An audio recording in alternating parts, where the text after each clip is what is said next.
Welcome to the Intentional Encourager podcast, where each episode brings you compelling conversations and stories designed to entertain, enlighten, and encourage. And now here's your host, Brian Sexton.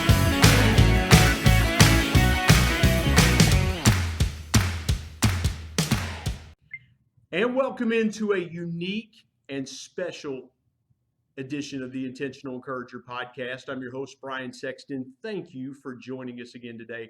This is the first time that I have done an on-site or a remote broadcast recording of the Intentional Encourager podcast. This gentleman to my right and to your left as you're watching this on YouTube is an American treasure. He is a hero. He is the oldest living Congressional Medal of Honor recipient.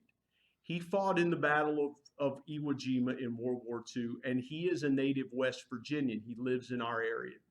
And it is a distinct honor. He's also had how many people could you be next to that's had a battleship named for them? It's this gentleman. What a tremendous honor to have with me today, Hershel Woody Williams, who joins me today on the Intentional Encourager podcast. Mr. Williams, what an honor to have you here today. Well, thank you, Brian. It's good to be here. Thank you, sir. I got to ask you, how have things been for you? I always ask my guests this around the pandemic. The last 14 months have been unusual. You've lived a long time. You're 97 years young. I'm not going to say old. You're 97 years young. Yeah. Have you ever seen anything like this in your lifetime? No. I wasn't born until 1923, so the 1819 flu epidemic was over, of course. But some of my family, we lost some of our family in that flu epidemic. So, but no, I have never seen anything like this. And it was so restrictive, really, because they kept saying, of course, that people in my age bracket were the most vulnerable people, because of age and other infirmities. So it's really been a very restricted year, or at least from April on. Right. And many of the things that we had planned for that year had to be canceled, and many of them have now been moved up to this year. So this year is going to be extremely busy. Well, and again, you mentioned that you do a lot of traveling and speaking as well, too, Yes, because you have, and again, folks, if you were sitting in this room with me and Mr. Williams, he is remarkably young. I did not, how young you look for 97. I mean, you're in amazing condition. Has traveling the last several years as you've done it, do you feel like that's kept you young and kept you in better physical condition?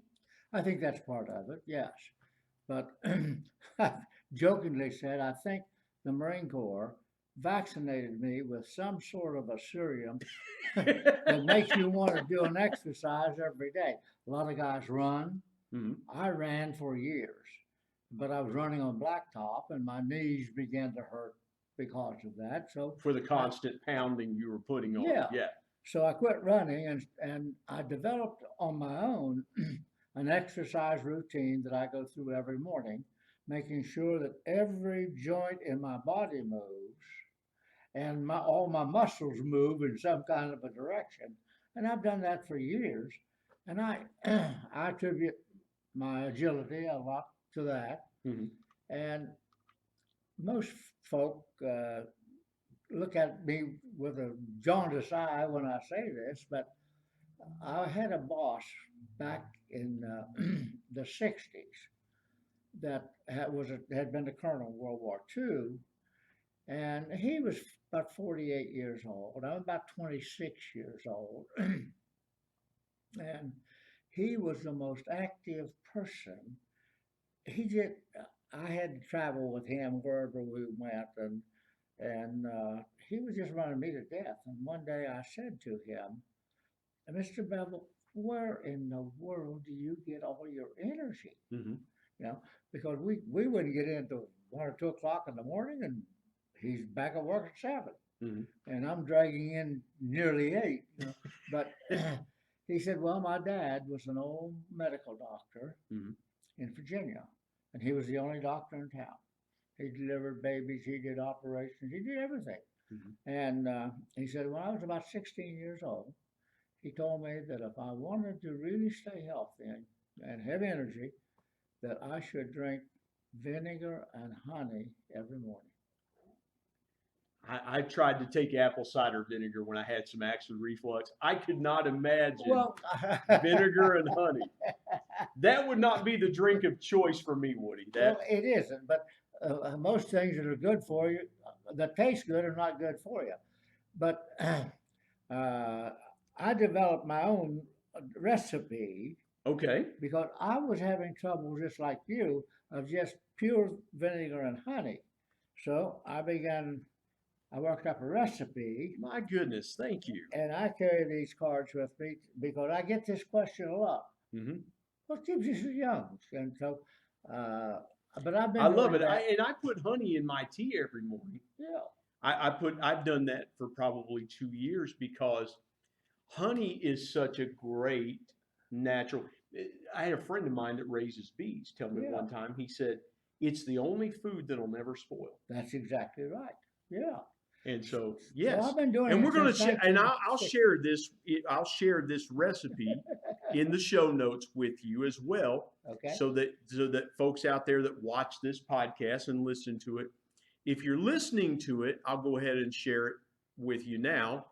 It is every morning 1.5 ounces of Bragg's apple cider with mother, and you have to make sure that it has That's that right. It's ingredient. not processed then. Yes. Yeah. 2 tablespoons of pure raw honey.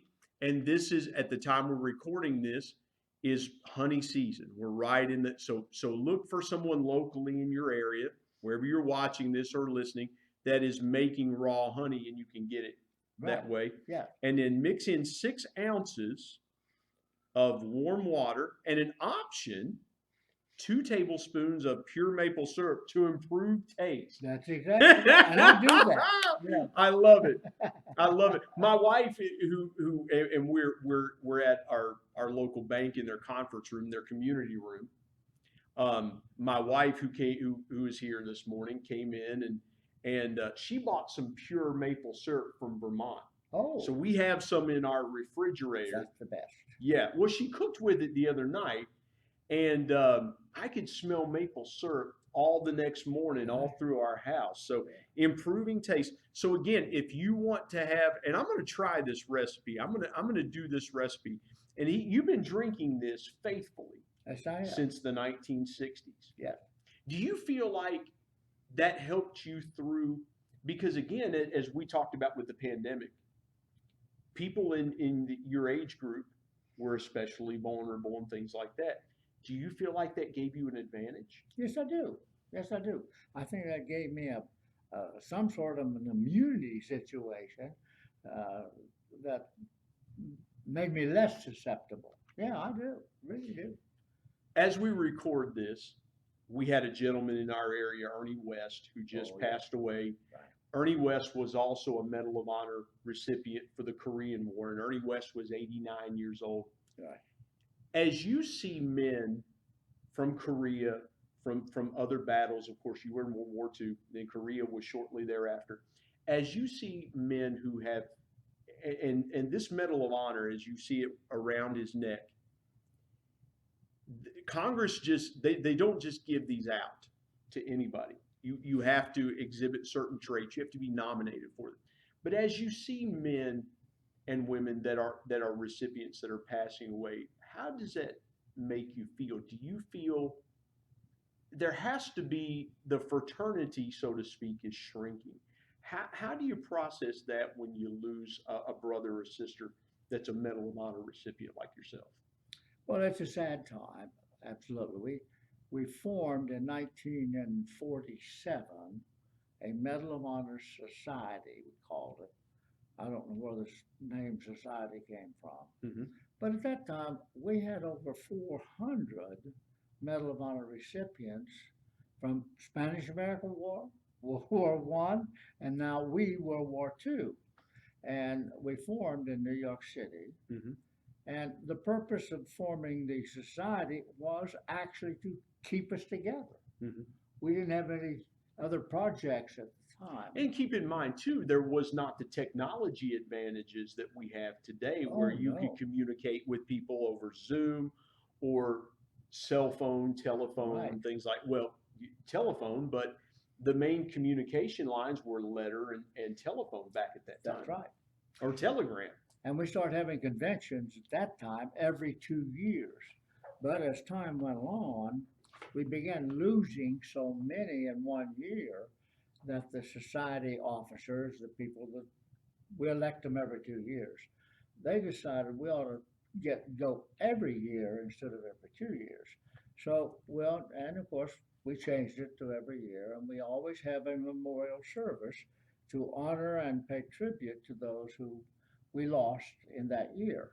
Mhm. And it's a sad time, yet it is a time when deep respect is generated because every one of these individuals, and I feel the same way, this medal doesn't belong to me. And you will hear Medal of Honor recipients say that. I wear it for somebody else. Mhm. Because if somebody else hadn't done something to make it possible for me to receive it, I would not be the wearer Sure. of it. Sure. So I didn't learn until several years after I received the medal from President Harry S. Truman back in those days that two Marines had sacrificed their lives that day protecting me while I was doing the job for which I had been trained by other Marines. And when I learned that, then it made it absolutely positive that I wear this medal in their honor, not mine.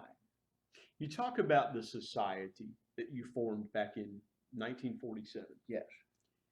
As you were communicating with men and women from the Spanish-American War, that war was fought in 1898, if you, Yes. you keep your history together. Then our country went about 20 years, and then we entered into World War I from 1914 to 1918.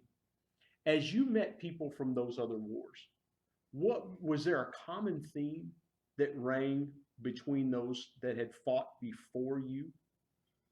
I think there was, but it was more camaraderie than talking about our achievements. We didn't talk. We didn't sit around talking with each other. Well, I You did weren't this. comparing weaponry and That's things like that. Yeah, yeah. yeah. Well, we had this. We had this weapon we used. You guys had other Yeah, weapons. Right. Yeah. But all of them, well, I say all of them, the majority of them were very humble, just ordinary individuals. And most of them think they didn't do anything special. Mhm. They just were doing the thing for which they were trained, and that was their job, and that's what they did. I've had two men on this podcast that were veterans of Iraqi freedom. Yes. They talk about and they were both immigrants from Eastern Europe Oh, who joined the Marine Corps, as you did, yes. served in war. And I was talking to one, and he was talking about hitting an IED and suffering a traumatic brain injury and things like that.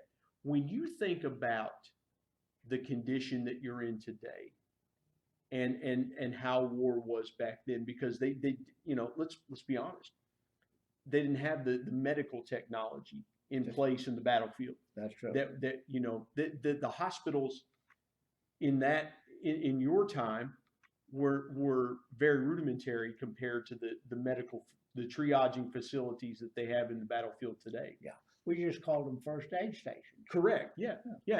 And so when you think about what you survived and what you overcame as you fought in World War II, how do you process how you're feeling today at 97? How do you process, or do you ever process what might have been had you suffered a traumatic injury like that in war? No, I don't guess I ever have, but as a veterans counselor, I started working with veterans as a veterans counselor for the VA in 1946. And most of the World War II guys had come home. September the war was over. What did Most let me? I don't mean to interrupt you, but what did you see when guys were coming home from war as you were counseling them? Well, there was no treatment. The only the only medical service that was available to the World War II guy in 1945, 46 was a public health service. Uh, when I when I was contacted about working with the Veterans Administration, which has now changed, but at that time we only had one Veterans Administration unit in the whole state, and it was clear in Huntington, West Virginia. Mm-hmm. I had never heard of the VA, and most of us had never heard of anything about the Veterans Administration. Uh, it was formed in 1932, so it didn't even exist for World War One guys. Mm-hmm. So even at that time, there was no service basically available, and it wasn't until late 1946 that they began establishing places in the state, around the state, where people could go and get their GI Bill Sure. and their compensation and that type thing that had never been available before. So it was tough times, and treatment doctors were very scarce. Mm-hmm.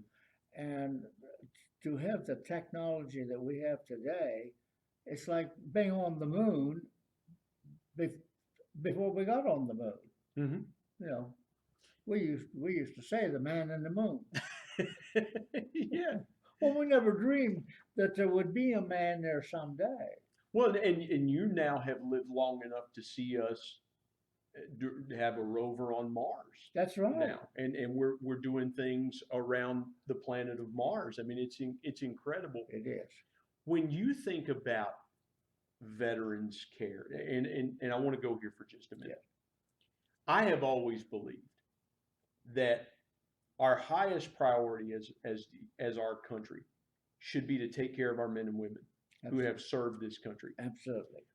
There should never be an issue where a veteran needs something that it isn't readily available for them. They should receive the highest level of health care. Right. They should receive without cost to them. But then I see, and they're great organizations like Wounded Warrior and all these other organizations that are standing in the gap. Why do you think it is, and not to be political, but why do you think it is that our country has failed to adequately give our veterans the care and the necessities that they need? Well, I think, and I've been asked this question a whole lot, particularly by young people when I've been speaking to a group. Well, I appreciate that because I'm pushing 50, and I appreciate you considering me a young person. The gray in my beard and the achiness, which after I try this, I probably won't have achy joints after I drink this. So, but I would get a question: what's it like to be in combat? Well, there is really no adequate explanation that will describe the horror of combat. Now, we have IEDs today and have had since Iraq. Right. But we had the landmines. And the landmines, the enemies would place those things so many different places. And I think it was more prevalent during the Vietnam War than it was even in World War II. But we had them, and we had them even on Iwo Jima. We had landmines. You can't see them. We finally developed a system, if you could get to it, that would detect a mine, buried mine. But here's a guy standing up with a detector in his hand, which makes a very good target. So they didn't do a whole lot of searching. And we had people who stepped on mines. Well, you just talked about the sacrifice. You mentioned a few moments ago the sacrifice of people that went before you. Yeah. And so somebody that was there detecting those mines, if they were, I would refer to as a sitting duck. That's Basically. exactly right. You know, you're trying to detect these landmines, and the enemy sees you from the waist up. You're a sitting duck. You are.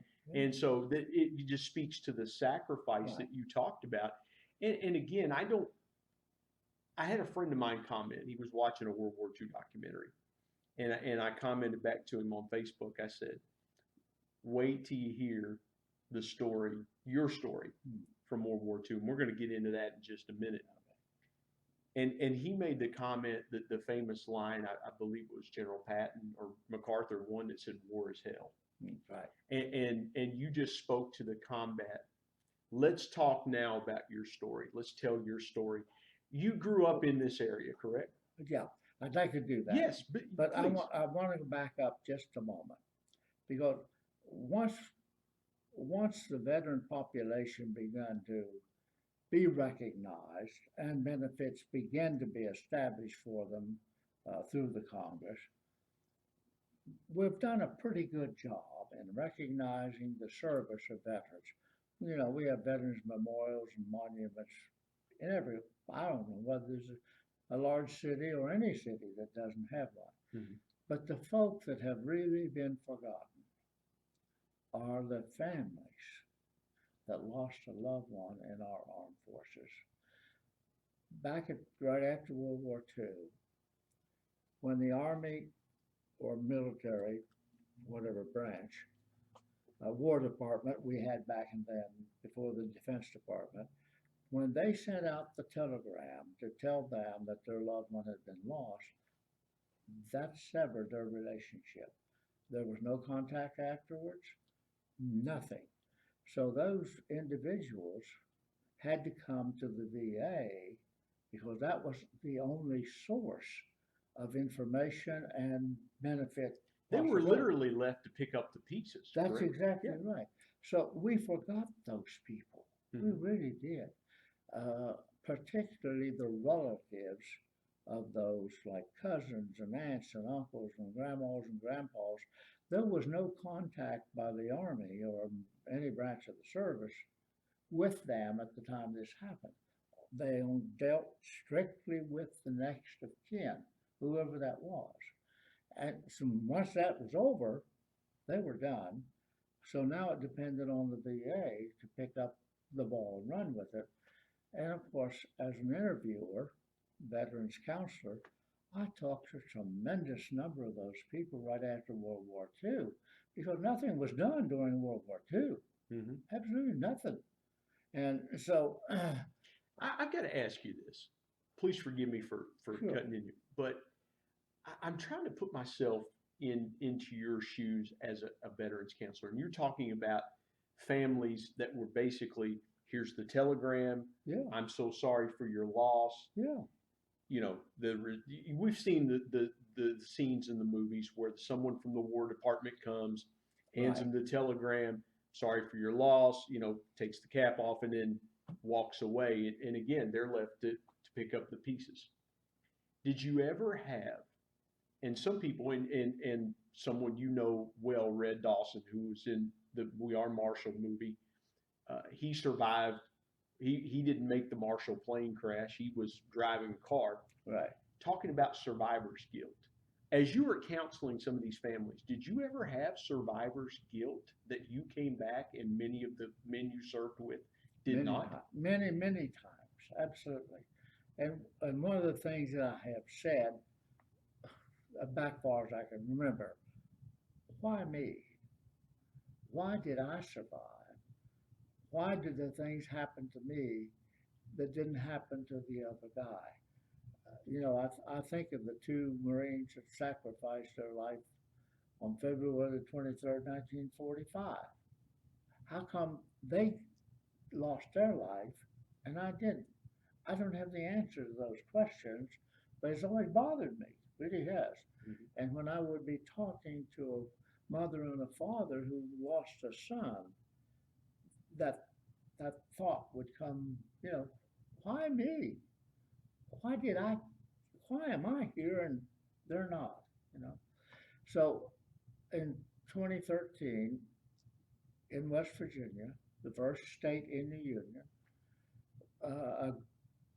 I suggested to a group we were meeting with that we do something to recognize the families of all those thousands of people that we have on our Veterans Memorial. Because nothing had ever been done with the families. And everybody thought that was a good idea. We should do that. So they said, you know, sometimes when you make a suggestion, you get the job to do it. And that's what happened. You know, so Yes. they said, well, what would you want to do? And come up with something. So I did. And on October the 2nd, 2013, we erected the very first Gold Star Family Honor Tribute to those families that had lost a loved one. And we really thought we were done. We did it for West Virginia. I wasn't concerned about Nevada or Washington or anybody else. But if it weren't for the computer, it probably would have never gotten off ground. But because of the computer, a son who lost his father in Vietnam saw it, and he lived in Valley Forge, Pennsylvania, one of the most historical places of our nation. And he said, well, we got to have one of these here. So he formed a committee and raised money, and that was the number 2. And here again, as far as we were concerned, we're done, and he's done, but it continued to multiply. And today we have Gold Star Family Memorial Monuments, or the communities do, in all 50 states. Wow. West Virginia has 7 communities already that have one of these Gold Star Family Memorial Monuments, 6 more on the books. And next week I go to Texas and dedicate 2 in Texas. And eventually Texas is always bigger and better. They'll tell you that. Yes, they will. Yeah. To my Texas friends there. Yeah. But eventually they'll have more than anybody else because they are larger, and it's a very patriotic, military-oriented state. Yes. You know, but it is something that is drawing these families together for the first time in history. They don't even know who each other are. There's no contact between them. And now here's this memorial that represents their loved one. And it is every one of them are different, yet they're very emotional. And I've been surprised, I guess. Well, it's amazing, Woody, because the World War II memorial was one of the last to get done. The Vietnam memorial got done first. And then, you know, and really the greatest generation was the forgotten generation. That's exactly right. And so, and again, I want to say this to every veteran that's watching. Thank you for your service. Whether you served in World War II, Korea, Vietnam, Desert Storm, Iraqi freedom, whatever war that you fought in, thank you for your service from the Intentional Encourager podcast, because I don't think we do a good enough job. We don't. In our country, recognizing our veterans and thanking them for their service. You're right. You're absolutely right. I'd be remiss in the time that we have left if we didn't tell your story. You grew up here in West Virginia. Did you know you grew up in this area? And where we are is we're in Milton, West Virginia. I live in a little town called Barbersville, West Virginia, which is a neighboring town. And so this area, we're outside of Huntington, West Virginia, which is where Marshall University is. I went to Marshall University, and I've said that many a time on the podcast. I have said that I proudly went to Marshall University, but you grew up here in this area. Take me through your life story and how you got from there to here. Well, I need to correct you because I did not grow up in this area. Okay. I came to Huntington in 1957. I moved down here in 57. Okay. At that time, it feels like you've always been a part of this community, that's though. right. Yeah. But at that time, population of Huntington was 85,000 people. It was. We had a lot of manufacturing plants and things like that. Yeah. We were Huntington is on the Ohio River, and so it was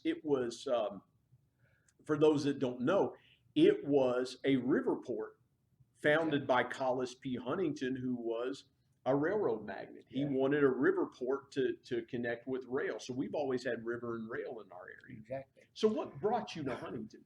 Well, I was born, let me go back up. I was born and raised at a little town called Quiet Dell, West Virginia, which is about 7.5 miles east of Fairmont, West I Virginia. know right where Quiet Dell is. Okay. Yes. Now, there are two Quiet Dells.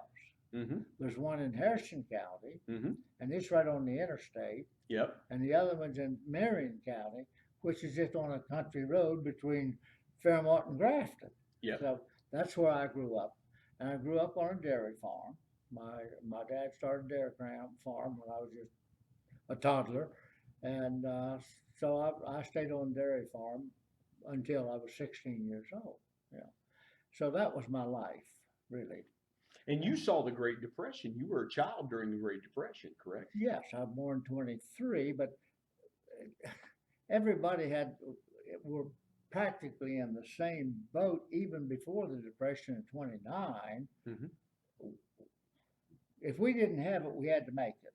Because there were no stores. No country store or store on the corner to go buy stuff. And we didn't have any money anyway. And it was a trip for you and your family to either go to Fairmont or Grafton. Oh, absolutely. Yeah, yeah. So the dairy farm, we delivered milk and butter and eggs and chickens and whatever to Fairmont every morning, 7 days a week. Mm-hmm. You know, so that's how we made our living. So in 1946, when I went to work for the Veterans Administration, I had to come to Huntington to take my training. Mm-hmm. I didn't even know where Huntington was. I'd never heard tell of it, you know. And once I got trained, once they trained me for about 3 months, then they sent me back out to the field, and I got stationed in my hometown of Fairmont, Mm-hmm. and stayed there until 1948. But the reason I came to Huntington, I was working actually in Clarksburg at that time. We had an office there, and I was in charge of that office, but the boss here in Huntington of my section, his assistant retired, so he selected me to replace him, and when he did that, I had to move to Huntington. Mm-hmm.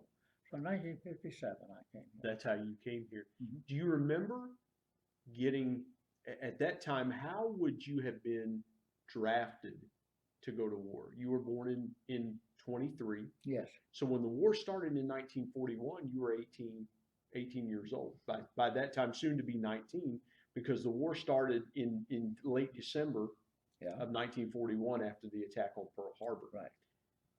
Did you volunteer? Did you enlist, or were you drafted into the military? No, I had two brothers, one next to me, and then the next one up. They were drafted in early 1942, and of course, the Army was the only group military that was drafting at that time. Mm-hmm. The Marine Corps and the Navy and Army Air Corps were still volunteers. Mm-hmm. And so, of course, you had to go in the Army in order to get into the Army Air Corps. Mm-hmm. But I attempted to wanted to enlist when I was 17 years old. Mm-hmm. And my dad died when I was 11. Oh, wow. Mom wouldn't sign my paper. Mm-hmm. And you had to have parent consent. Then 1 month after my 18th birthday, I wanted to be a Marine. Now, why I wanted to be a Marine is, I don't know. It's way out yonder someplace. The only thing I've ever been able to associate it with is I like the Marine uniform better than I like the Army uniform. So I said, well, I want to look like that instead of like that. Yeah. Yeah. I don't have any, well, there were no military people around us, and we didn't have any military. Real recruiters at that time really were not as prevalent as they are today. No. You had to go find them. They weren't looking for you. Yeah. You know? So, but the first time I tried to go in, they turned me down because I was too short. The Marine Corps had a height requirement of 5'8" or better. I'm 5'6". Mm-hmm. So when I gave the recruiter my paper that I'd filled out. He said, I can't take you. And quite naturally, I said, why? And he said, you're too short. Mm-hmm. But he had turned down a lot of individuals that were too short, you know. Mm-hmm. And then in early 43, the Marine Corps, we'd already began getting casualties, both from Europe and the Pacific. Guadalcanal had already happened, Mm-hmm. and we lost a tremendous number of Marines in Guadalcanal. So we were already getting casualty notices, and apparently the Marine Corps realizing if they keep this height requirement, there's going to be a limit of people. So they lowered it, and then they could take shorter people. Actually, he came to the farm and looked me up. And I lived 7 miles out of town. But he came, looked me up, and said, "You still want to go to the Marine Corps?" And I said, "Yeah." So I went back to the same place and filled out another piece of paper, and off I went. You know.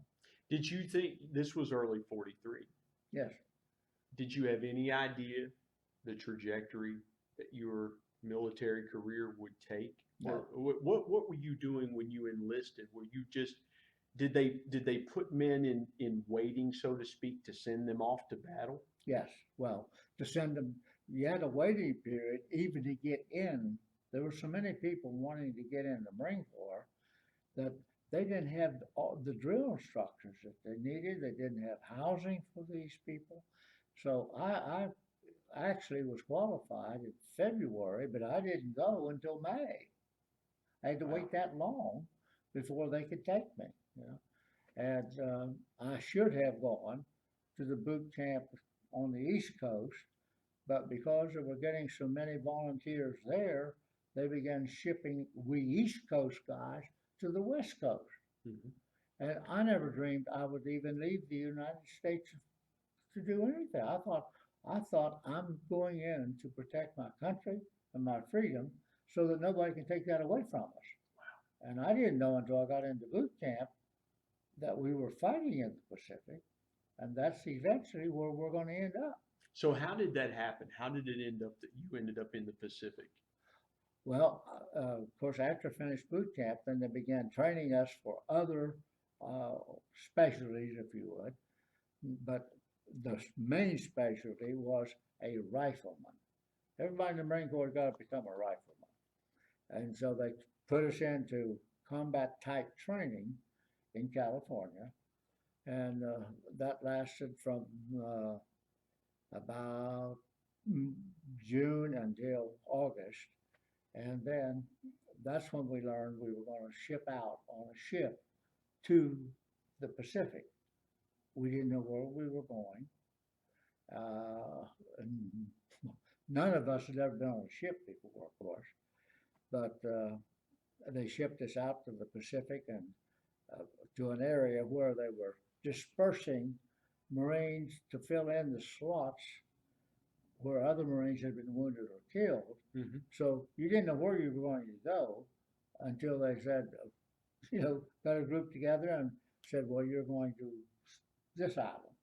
And so I went to Guadalcanal and it had been secured. They took it in 42. So this is late 43. So they'd already built roads and buildings and everything and the airports and, so that's where we ended up to do additional training to learn how to fight in a jungle. I'd never seen a jungle. You hadn't been out of Marion County. That's right. Yeah. I'd been in a briar patch. Well, yeah. Well, that's the closest way. Yeah.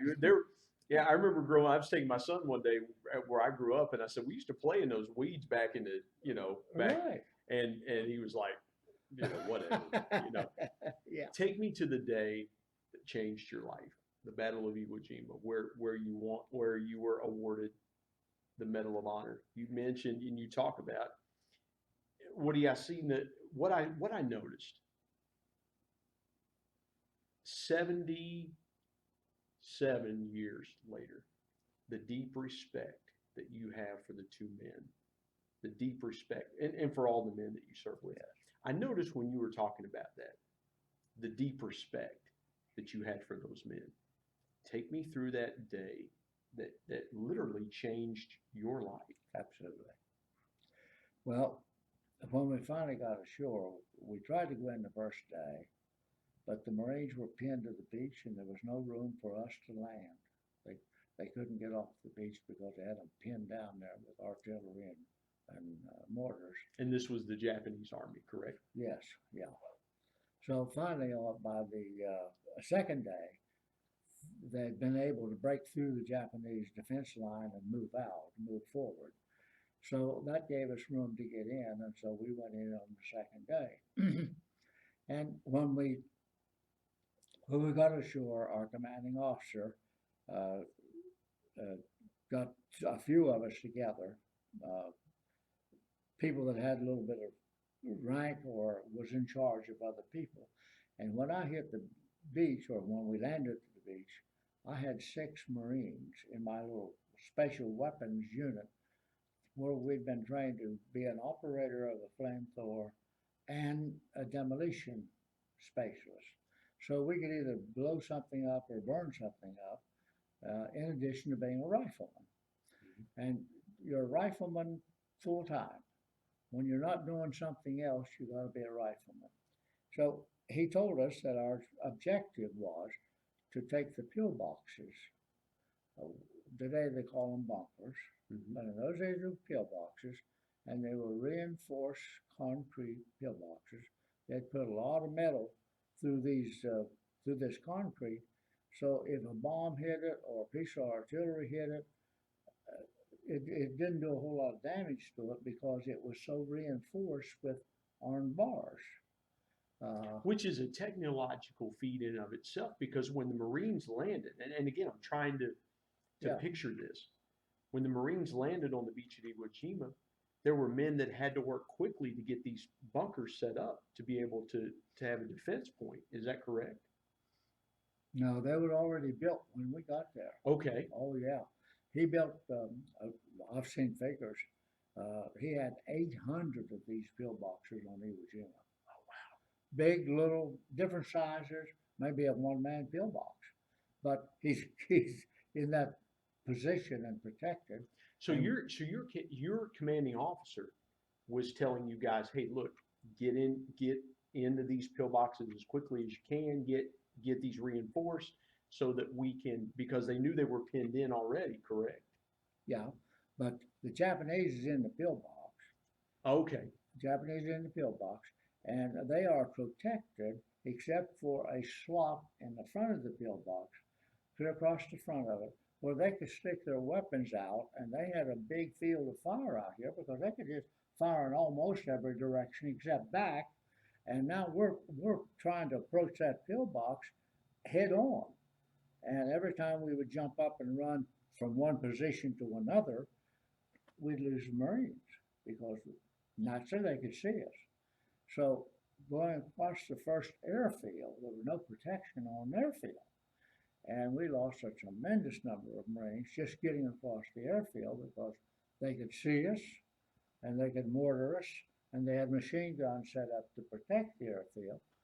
So once we got across, then our objective was to eliminate the enemy within those pillboxes.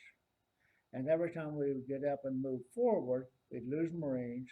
My commanding officer had lost all of his officers except 2. They were either wounded or killed. Most of our squad leaders were gone because they're the front guy, they're the first guy. And so late in the morning, he withdrew us. And we withdrew back to the edge of the airfield, and he found a great big bomb crater and got us all located, the people that had some grade. I was a corporal, but I was acting sergeant.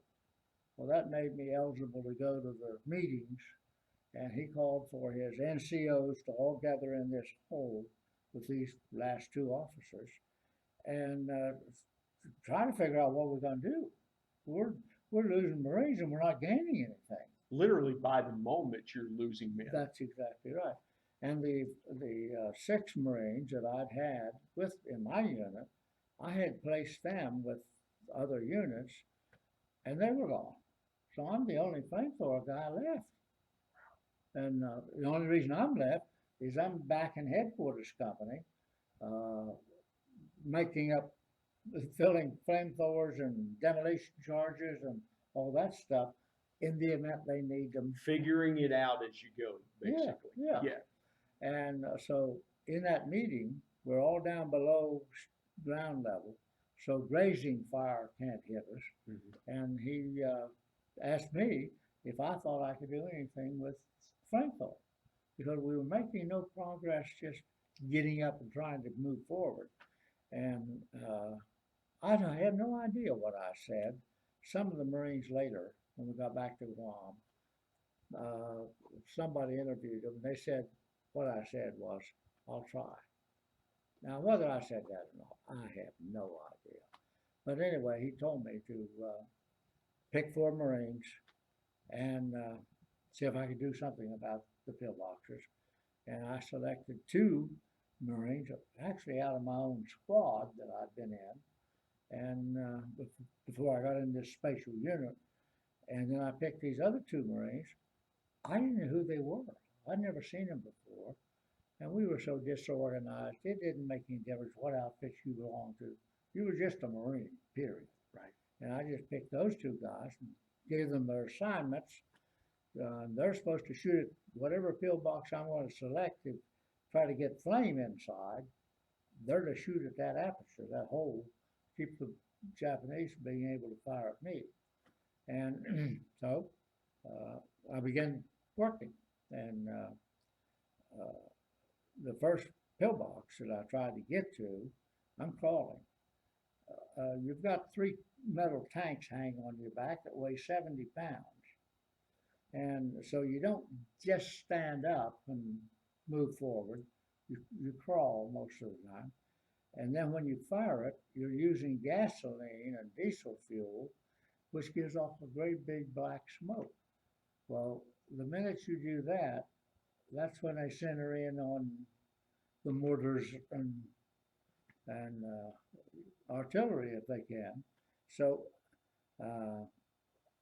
I got close to this pillbox, but he was shooting at me with a machine gun, and I could see apparently that this is not a good idea. I got to do something else. So I moved off to the side of the pillbox, trying to get out of his line of fire, and I saw this little smoke curling up out of the top of the pillbox. And I thought, well, there's got to be an opening up there if smoke's come out. So I crawled around the pillbox, and they had piled sand on top of the pillboxes so that if a mortar hit it or a piece of artillery hit it, it wouldn't reach the pillbox. They had some form of insulation above. Yeah. Now a bomb from an airplane, that's a different story. Right. You know. But I crawled up on top of the pillbox, and here's this pipe sticking up there. But they lived in those things. Some of them were sealed, so they couldn't even get out, and they cooked in there, charcoal type stuff. And of course, the smoke I saw was coming from weapons. Mm-hmm. As they would fire, that blue smoke was coming out of machine guns and rifle. And so I put my flame down that pipe, and of course, that eliminated all the enemy within there, because it burns about 3,500 degrees Fahrenheit, and just shucks all the oxygen out of the air. It's a great big orange ball, mm-hmm. So it annihilates immediately, you know. So I just kept knocking out pillboxes. I finally eliminated 7 of them, or the enemy within 7 of them, and that's why I was recommended for the Medal of Honor. Wow. You're wearing a pin on your lapel, and our camera has moved slightly. I want to point out this lapel pin. Yes. This pin right here. Right. My wife told me, she said, you have to have him tell the flag story. And so I want you, if you wouldn't mind, to tell the story, the flag story. that you told? I don't. She told me a little bit about it. She wouldn't tell me everything. She said you got to hear it from Woody. Yeah. Would you please tell the flag story? Yeah, we were right at the edge of the first airfield. This is on the 23rd of February, and we're right at the edge of the first airfield, waiting for the order to go across the airfield. And I am facing away from Mount Suribachi. It's to my back. And all of a sudden, the Marines around me began yelling something about a flag, and some of them got up, and they were standing there firing their weapons into the air. And I couldn't figure out really what was going on. So, and they're all looking back toward Mount Suribachi. So I get up and look back, and here's Old Glory, the second flag. The first one was only a 3x5. Next one was 4x6. And Mount Suribachi is about 1,000 yards from where we were. And here's Old Glory flying on top of Mount Suribachi, and it's standing straight out. There was a wind that day, and it was standing straight out, And we had never done that before in a combat situation in the Marine Corps.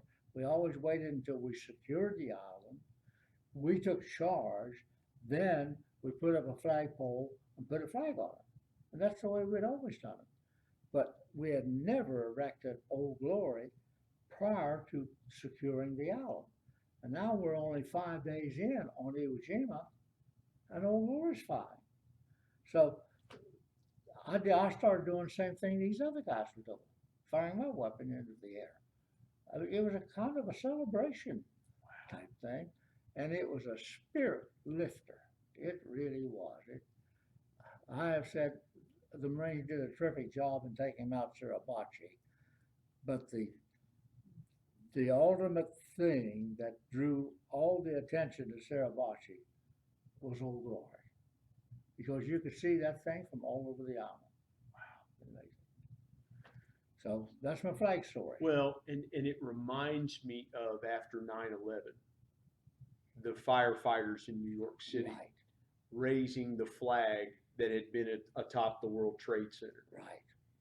And what that tells me is what you just said about those two defining moments in American history, some 56 years apart.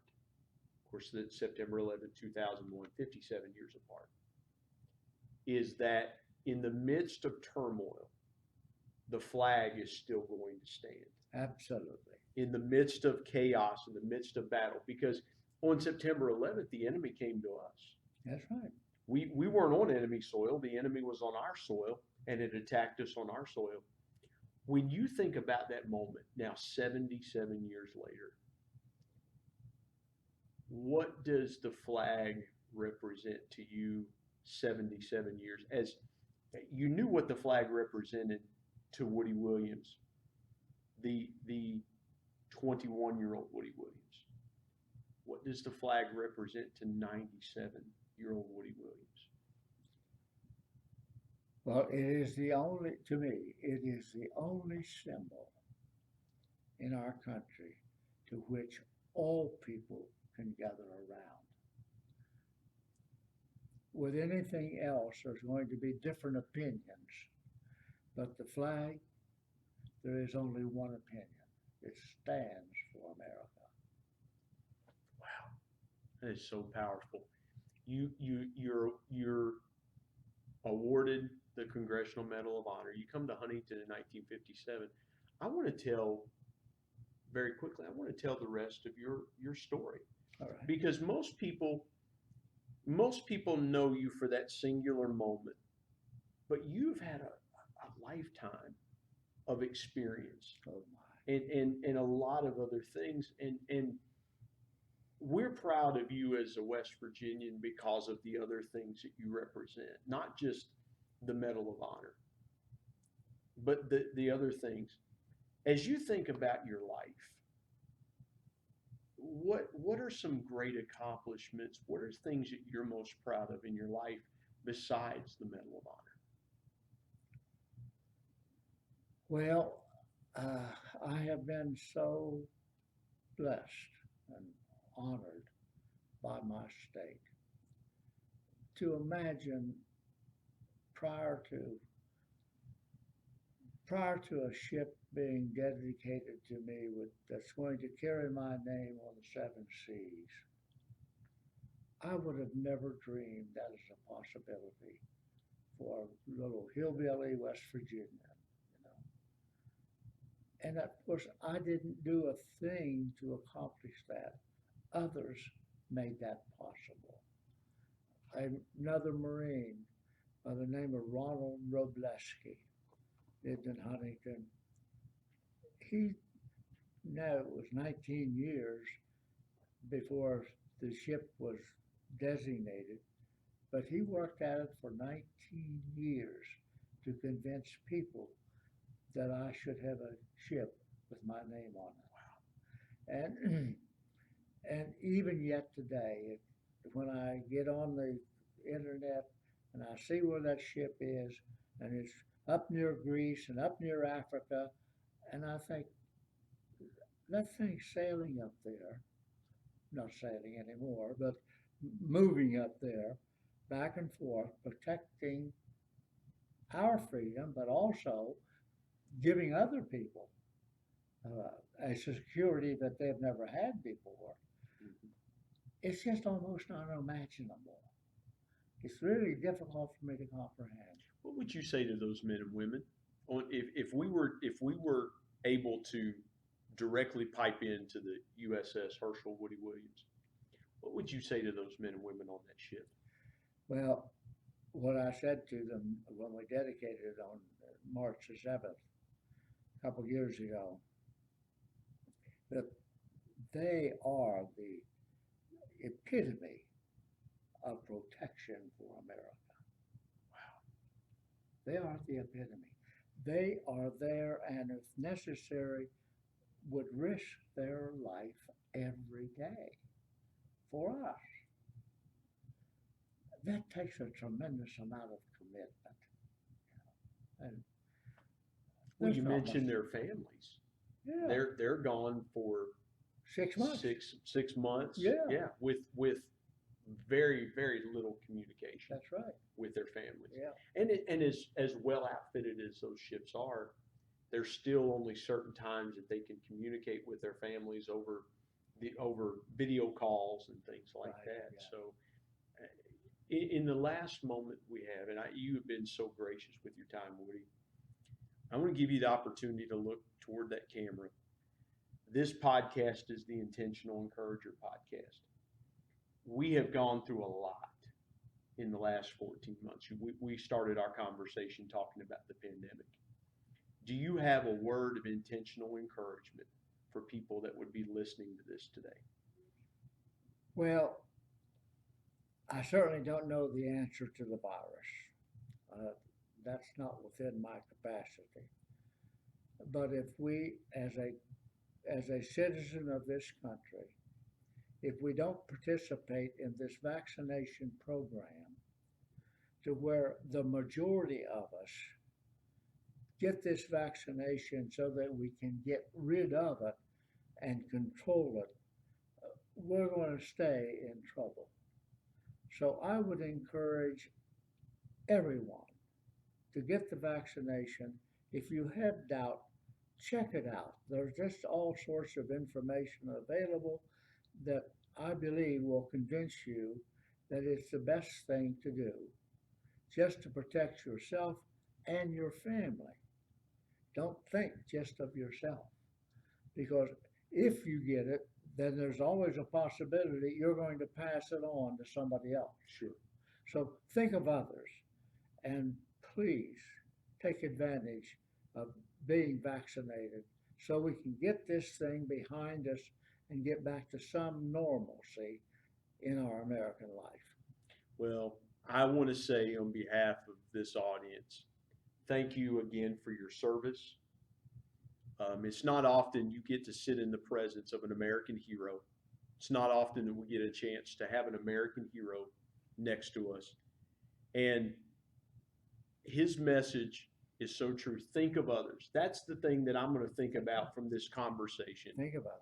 Is to think of others, because again, you talked about men that you served with that aren't here to tell the story that you graciously told our audience. And so, Woody, thank you for your service. Thank you for your time. And what an honor it is to have you on the Intentional Encourager podcast. Well, Brian, thank you for what you're doing, because this is a way that we can get the word out. And I couldn't do it any other way. So thank you. This has been wonderful. I mean, to have your first live, in person podcast be with this great man. Thank you for joining me today on the Intentional Encourager podcast. Thank you.